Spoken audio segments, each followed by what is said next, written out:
very explosive person, and in terms of rugby league, I'm explosive in my first 3 steps, or the first 10 meters, in which that's all it is for us. It's 10 or 20 meters, which you've got to give every bit of energy into those runs. Exercises that I do for explosiveness is box jumps. Yeah. So vertical box jumps, vertical jump, all that sort of explosive stuff, and it's probably after a squat session.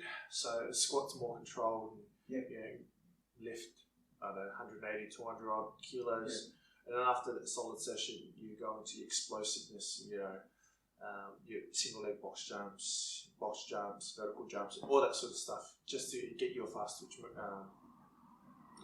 fibers going. And what's your vertical leap record? Oh, I'm not too sure, but I know I hold the record for the forwards over at Manly. So it takes a lot when you're carrying about 110, give or take, kilos. So it all comes down to technique. Obviously, it all comes down to conditioning and finding that balance between strength training, continuing to build your strength foundation, and also your endurance. So with me, it's I'm not a long distance runner, and for everyone that doesn't know rugby league goes for 80 minutes, and it's 2 40-minute halves. And for myself, I have played an 80-minute game, which is really, really tough. But I'm about can range between 40 to 60 odd minutes, and for that, it all comes down to knowing how the game flows and understanding the game flow, and know when to exert all your energy in certain sets of the game or certain periods of the game, because you don't want to blow out in the first 10 minutes and you've got nothing for the rest of the 50 minutes that you've got left for the game. So for me, when I'm not training in the gym, I'm doing repetitive stuff that's relative to rugby league, which is the 20 meters, 20, 40, 60s, up and back continuously it's pretty much a sprint up and back.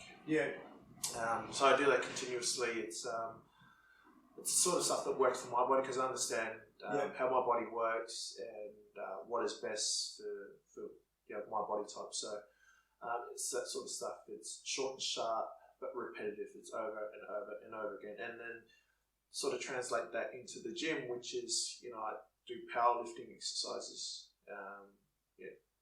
But then when I sort of change it up, I do superset certain things where I do dumbbell bench with flies and then push-ups. So your chest and your arms are already exhausted, but you're pushing it, and it's through that fatigue, and then you've got to do it over and over and over again.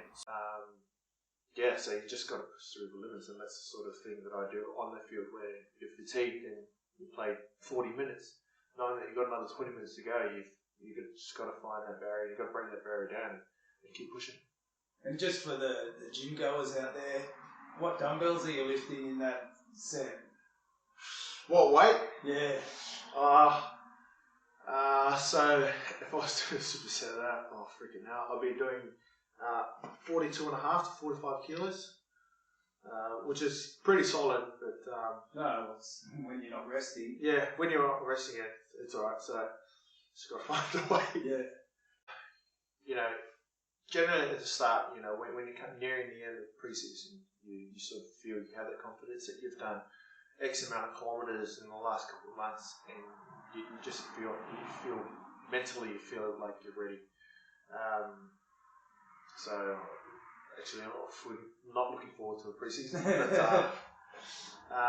look, it's good fun when you're training with other people. It makes it a lot easier. And I've trained on my own a few times, and it's all mental. When you're tired and you're fatigued and you've got nothing left, and it's really hard to push yourself when you've got those demons in your head to tell you that you're tired and fatigued. So when you can train on your own and you break down those barriers and keep running, that's a win. And that's where, for myself, that's where you can win games. If you've got no one else that can do the job and you're fatigued, and you find a way and you produce something good, where then, that's a win, and that produces success for your teammates around you. So, and that's all in the gym as well. So if you don't get a lift and give it a rest and come back the next day and you do the same thing and you smash it, well, that's a win, and that's progress.